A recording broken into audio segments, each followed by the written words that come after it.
अस्सलाम वालेकुम dear students, welcome to all at Khadim official.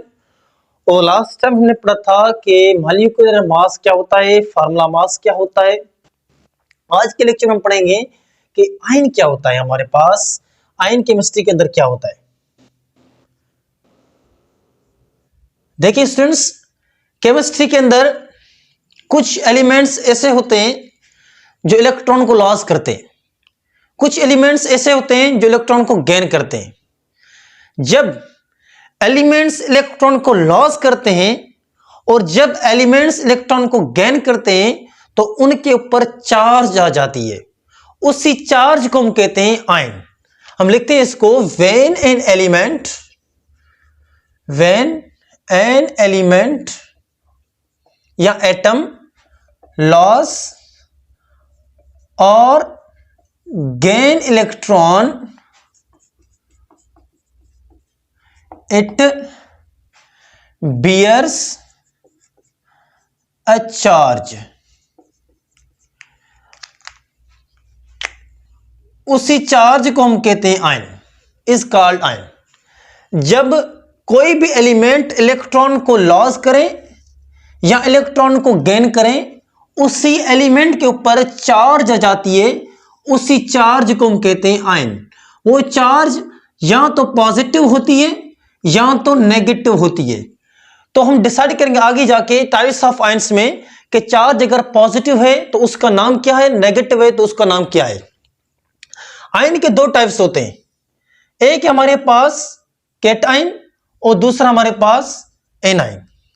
दो टाइप्स ऑफ आयंस होते हैं, एक हमारे पास कैटायन और दूसरा हमारे पास एनायन। देखिए उस सेंस कैटायन कैसे बनता है।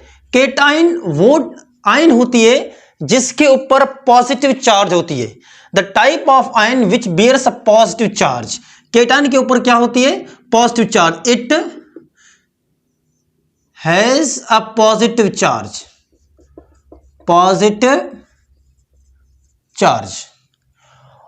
एनायन के ऊपर क्या होती है, negative charge. It has a negative charge, negative charge. Cation के ऊपर क्या होती है, पॉजिटिव चार्ज, और एनायन के ऊपर क्या होती है, नेगेटिव चार्ज। कैटायन कैसे बनता है, cation is formed by loss of electron. जब कोई भी एटम या एलिमेंट इलेक्ट्रॉन को लॉस करता है, उसी के ऊपर पॉजिटिव चार्ज आ जाती है, उस पॉजिटिव चार्ज को हम कहते हैं कैटायन। और एनायन कैसे बनता है, anion is formed by gain of electron, is formed by gain of electron. जब कोई भी एटम इलेक्ट्रॉन को गेन करता है, उसी के ऊपर नेगेटिव चार्ज आ जाती है, जिसको हम कहते हैं एनायन। तीसरी पॉइंट स्टूडेंट्स, कैटायन जो होता है हमारे पास वो एक्सोथर्मिक होता है। कैटायन क्या होता है, कैटायन होता है हमारे पास एंडोथर्मिक। और एनायन हमारे पास होता है एक्सोथर्मिक। ये एंडोथर्मिक और एक्सोथर्मिक कैसे और क्यों, देखिए स्टूडेंट्स, जब किसी भी एलिमेंट से हम इलेक्ट्रॉन को निकालते हैं वैलेंस शेल से या आउटर मोस्ट शेल से, तो वी हैव टू रिक्वायर्ड और अप्लाइड और supplied some amount of energy. जब हम किसी भी एलिमेंट से इलेक्ट्रॉन को निकालते हैं तो हम एनर्जी देते हैं। और हमने पढ़ा है जब किसी भी सिस्टम के अंदर एनर्जी इन होती है या अब्सॉर्ब की जाती है, उसी सिस्टम को हम कहते हैं एंडोथर्मिक। एंडो का मतलब होता है इन या अब्सॉर्ब, और थर्मिक जो वर्ड है वो थ्रीम से निकला है, विच मीन्स हीट। जब किसी भी एटम से इलेक्ट्रॉन को निकालते हैं तो हम एनर्जी देते हैं। जब एनर्जी दी जाती है सिस्टम के अंदर या एनर्जी दी जाती है, एनर्जी रिक्वायर्ड होती है, तो उसी को हम कहते हैं एंडोथर्मिक। और जब कोई सामने जो एलिमेंट होता है वो इलेक्ट्रॉन को गेन करता है, जब इलेक्ट्रॉन को गेन करेगा तो उसी की उस एटम की एनर्जी जो होती है वो चेंज होती है, मींस एनर्जी रिलीज हो जाती है। जब इलेक्ट्रॉन की एडिशन होती है सामने वाले एलिमेंट्स के अंदर तो एनर्जी जब रिलीज होगी उसी को हम कहते हैं एक्सोथर्मिक। एक्सो का मतलब होता है एमिट या आउट होना, thermic means three means heat का एमिट होना। जब हीट एमिट हो जाती है सिस्टम से उसी को हम कहते हैं एक्सोथर्मिक।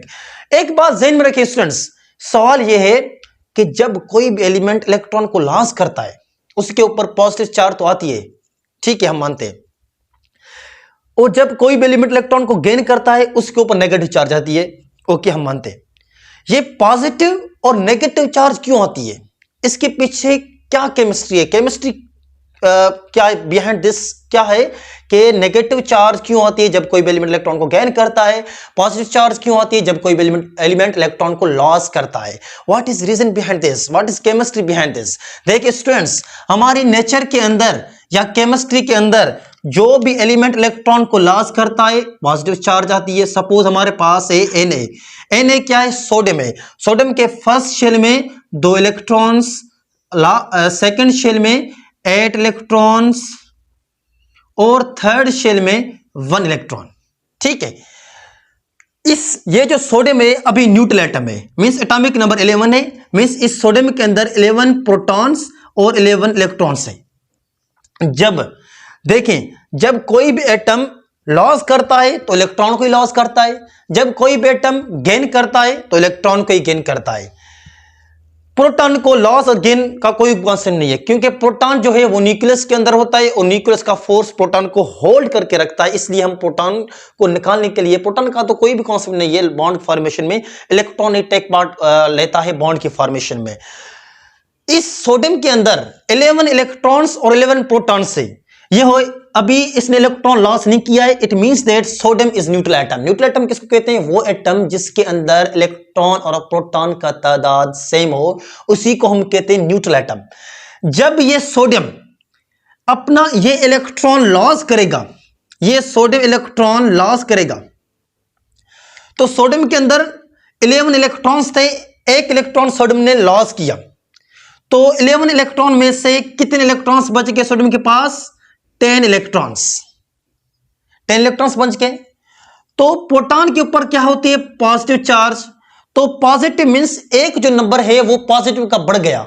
इस पॉजिटिव एक नंबर या प्रोटॉन के बढ़ने से इसी के ऊपर पॉजिटिव चार्ज आती है। यही इसके पीछे रीजन, क्योंकि मैथ में हमने पढ़ा है ना, जब 2 नंबर के बीच में हम सब्ट्रैक्शन करते हैं या एडिशन करते हैं, जो नंबर बड़ा होता है हम उसकी साइन लिखते हैं।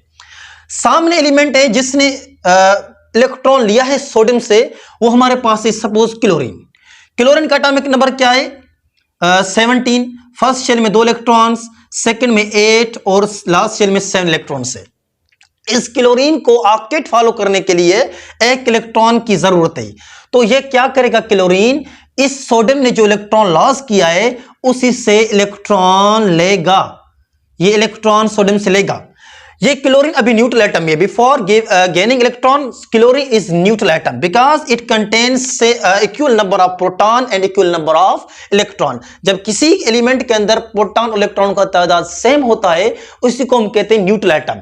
अभी ये न्यूट्रल है, इसके पास 17 प्रोटॉन से 17 इलेक्ट्रॉन से। जब इसने 1 इलेक्ट्रॉन लिया तो मींस 17 में से 18 इलेक्ट्रॉन्स हो गए और नेगेटिव की जो परसेंटेज है या नेगेटिव नंबर का जो रेशियो है वो बढ़ गया, क्योंकि इलेक्ट्रॉन के ऊपर नेगेटिव चार्ज होती है। तो इस नेगेटिव नंबर के बढ़ने से इसी एलिमेंट के ऊपर आती है नेगेटिव चार्ज, जिसी को हम कहते हैं एनायन। यही रीजन इसके पीछे स्टूडेंट्स। अगर आपको इस लेक्चर से, जो पिछले लेक्चर्स मैंने पढ़ा है, कहीं से भी कोई क्वेश्चन हो या आगे जो चैप्टर्स हैं तो आप पूछ सकते हैं। Welcome to all again. अल्लाह हाफिज। Subscribe, watch and like my channel.